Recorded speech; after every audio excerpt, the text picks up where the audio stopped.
بسم الله الحمد لله والصلاة والسلام على نبينا المصطفى محمد بن عبد الله وعلى آله وصحبه أجمعين أما بعد السلام عليكم ورحمة الله وبركاته اللهم علمنا ما ينفعنا وانفعنا بما علمتنا وزدنا علما اللهم إنا نسألك علما نافعا ورزقا طيبا وعملا متقبلا اللهم اغفر لنا ولوالدينا وارحمهم كما ربونا صغارا اللهم انصر الإسلام والمسلمين في كل مكان وزمان يا رب العالمين يا عزيز يا غفار يا أرحم الراحمين. Mga kapatid sa pananampalatayang Islam, kukuntin po natin yung ating tinatalakay sa Aqidah. Dito yung tinatawag na Sitta Usul. 6 na saligan. Meron din tinatawag na Thalatha Usul. At ito yung mga katanungan na itatanong ng Allah ng mga malaika doon sa libingan. Malaika ng Allah sa libingan natin. Ito yung kung sino ang iyong Panginoon, kung sino ang iyong propeta at ano ang iyong relihiyon. Tinatawag itong na Thalasu Masail. Okay? At ito naman ang pagtatalakayin natin ngayon at ito na ay pangalawa. Okay? Ito yung tinatawag na Sitta Usul. Anim na Sitta Masail. Okay? Kaya usul. So ito ay 6 na saligan sa pananampalatayang Islam. Unang-una, natalakay nakaraan ay patungkol sa al-ikhlas. Yung pagiging dalisay natin. Ang pinaka-highlight nun, kapag gumawa tayo ng ibada, pagsasala, bibigay ng sadaqah, pag-umrah, pag-hajj, kung wala itong ikhlas, ibig sabihin ginawa mo yun, hindi alang-alang sa Allah, okay? Hindi ka nagpakitang tao sa paggawa mo ng ibada na iyon, ay magiging katanggap-tanggap yun sa Allah. Unlike kung ginawa mo yun, na merong pagpapakitang tao, okay, ay hindi yung tatanggapin ng Allah subhanahu wa ta'ala. Pangalawa, mga kapatid sa pananampalatayang Islam, pangalawa na saligan sa Islam, at ang author ng na ito ay sino? Si Muhammad, Sheikh al-Islam, Muhammad bin Abdul Wahhab. Okay, kilala niyo ba siya? Sheikh Muhammad bin Abdul Wahhab. Siya yung tinatawag na Sheikhul Mujaddid. Siya yung nagpalaganap ng tauhid, kaisahan ng Allah subhanahu wa ta'ala. Pinakilala niya kung sino ang dapat sambahin at tinuksaan niya ang mga bid'a, innovation na ginagawa ng mga tao. Okay? Kaya sinasabi ng mga ibang mga grupo na inuugnay sa Islam, kung sino man ang sumusunod sa pinangaral ni Sheikh Muhammad bin Abdul Wahhab, sinasabi nilang mga Wahhabi. Which is, tayo hindi natin kiniklaim na Wahhabi tayo. Hindi natin kiniklaim, bakit? Hindi yung dapat tawagin tayo na ganun. Okay? Sinusunod lang natin kung ano yung aral at kung ano yung pinangaral at dina'wa ni Sheikh Muhammad bin Abdul Wahhab. Wala siyang ibang dina'wa kundi ang Quran. Pangalawa ang Sunnah ng Rasul sallallahu alaihi wasallam. Kaya't maraming nagagalit kay Sheikhul Islam Muhammad bin Abdul Wahhab, lalong-lalo na ang mga grupo na sinasabi nilang mananampalataya sila, mga Muslim sila. In fact, salungat ang kanilang paniniwala at kapamaraanan kung ano ang kaparaanan ng mahal nating Propeta Muhammad sallallahu alaihi wasallam. Kaya sa atin, marapat sa atin na pag-aralan natin ang relihiyong Islam, pag-aralan natin maigi kung ano ang creed, aqida na dapat nating maging aqida. Dahil bakit? Kung maling aqida ang ating pinaniwalaan, tunay na ay maliligaw tayo ng ating landas. Marami nagkiklaim na sila ay mga Muslim, pero ang kanilang paniniwala, yung paraan ng pagsamba nila at paraan ng paniniwala ay nasa paglalarawan sa Allah, ay taliwas kung ano yung paniniwala ng Propeta Muhammad, taliwas kung ano yung paniniwala ng mga sahaba at mga tabi'in, yung mga sumunod pagkaraan ng mga kasama ng Propeta Muhammad at yung Thalath al-Qurun al-Mufaddala. Yung tatlong century na mga maiinam na sinabi ng Propeta Muhammad sallallahu alaihi wasallam. Okay?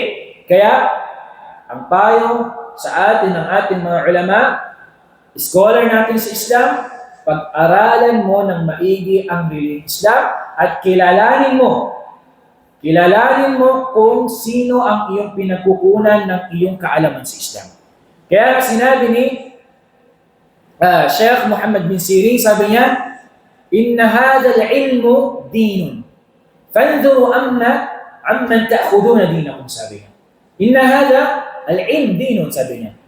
Ang knowledge, sabi niya na ito, ang kaalaman, sabi niya na pinag-aaralan ninyo, ito ay kabilang part ito sa relihiyon ninyo. Fanzuru, sabi niya, "Fanzuru amman ta'khuduna dinakum." Sabi niya, tingnan ninyo, kilatisin nyo, suriin yung mabuti kung kanino kayo kumukuha ng inyong kaalaman. Okay? Kasi marami sa panahon natin ngayon, maraming mga preacher, mga da'iya, lalong-lalo na sa social media,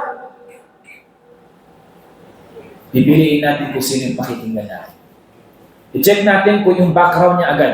Hindi yung narinig lang natin, Masya Allah, dalil niya ganito, Masya Allah, may dalil naman siya Ustad, Sheikh, may dalil naman siya sa Quran, napakagaling niya magsalita, nag-graduate siya sa ganitong mga university. Pero mali-mali ang akida.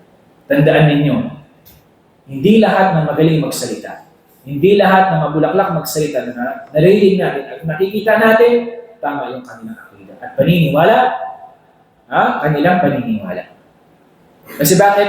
Lalong-lalo na po sa inyo, mga balik Islam, marami sa iba sa inyo dahil sa ang pundasyon nila ay mahina sa Islam, madali lang silang kunin ng ibang grupo na sinasabing mga Muslim sila. Ano mang grupo? Inshallah alam nyo na yun. Alam nyo na yun. Nasilaw lang sila sa kayamanan, nasilaw lang sila kung ano ang meron doon sa kanilang paniniwala. Khalas, khali wali adab ma'ahu. Sasama na ako sa kanila.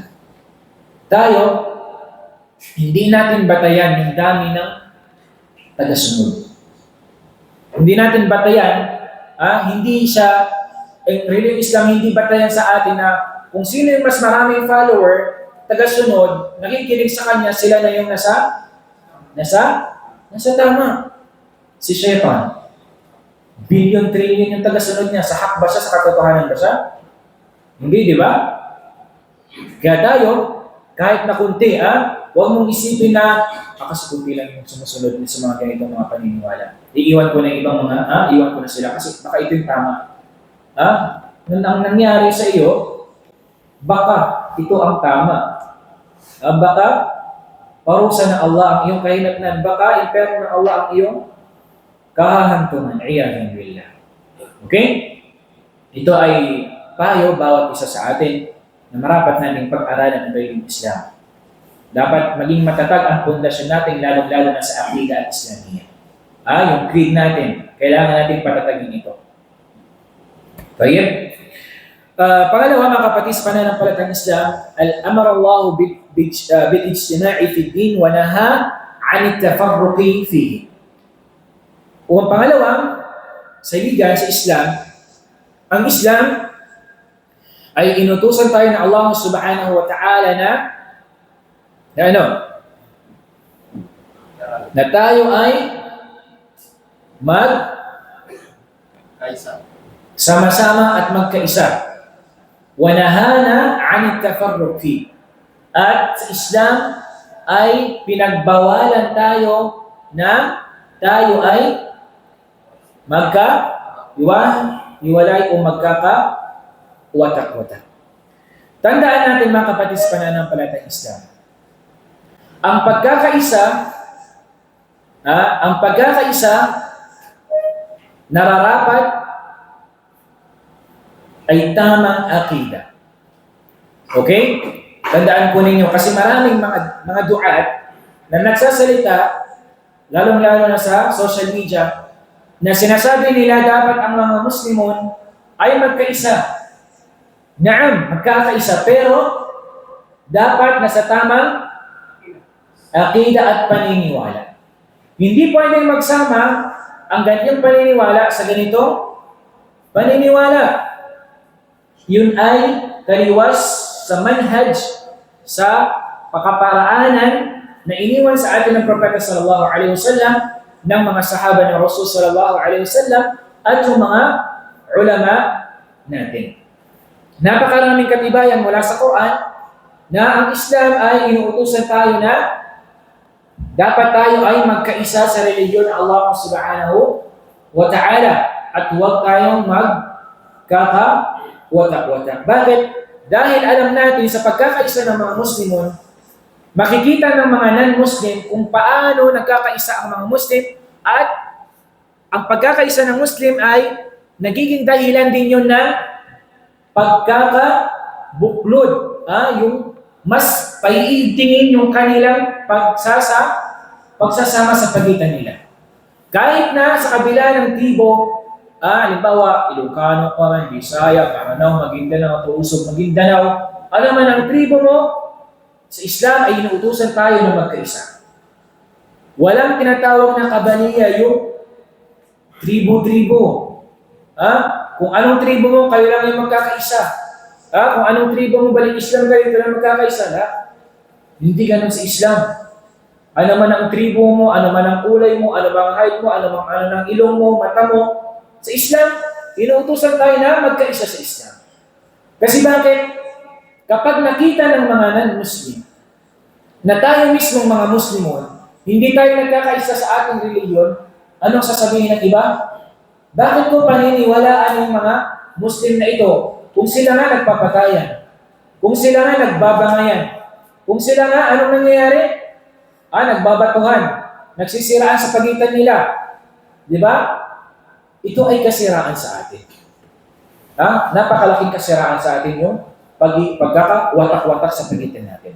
Kaya nga sinabi ng Allah subhanahu wa ta'ala sa maluwalhating Quran, wa'tasimu bihablillahi jami'an wa la tafarraqu. Sabi niya, wa'tasimu bihablillah. Panghawakan niyo, sabi niya, ang lubid ng Allah subhanahu wa ta'ala. Ano yung tinutukoy sa lubid? Yung tali? Yung nylon? Ano yung tinutukoy sa lubid ng Allah? Al-Islam. Panghawakan nyo ang lubid ng Allah, ang reliyon ng Allah subhanahu wa ta'ala. Wala tafarraqu. Wa'tasimu bihablillahi jami'an wala tafarraqu. Panghawakan nyo ang lubid ng Allah, which is ito ang Islam, at huwag kayong magkakawatak-watak. At inshallah, babanggitin natin mamaya kung ano yung mga dahilan kung bakit nagkakaroon ng pagkakawatak-watak sa mga Muslimun, inshallah ta'ala. Nang sa gayon, tayo maiwasan natin yung mga bagay na iyon. Sinabi ng Propeta sallallahu alaihi wasallam sa kanyang hadith, al-mu'minu lil-mu'min kal-bunyan, yashuddu ba'duhu ba'da. Sabi niya, ang isang Muslim, sabi niya, ang isang mu'min, naniniwala sa Allah, naniniwala kay Propeta Muhammad, ay para silang isang gusali.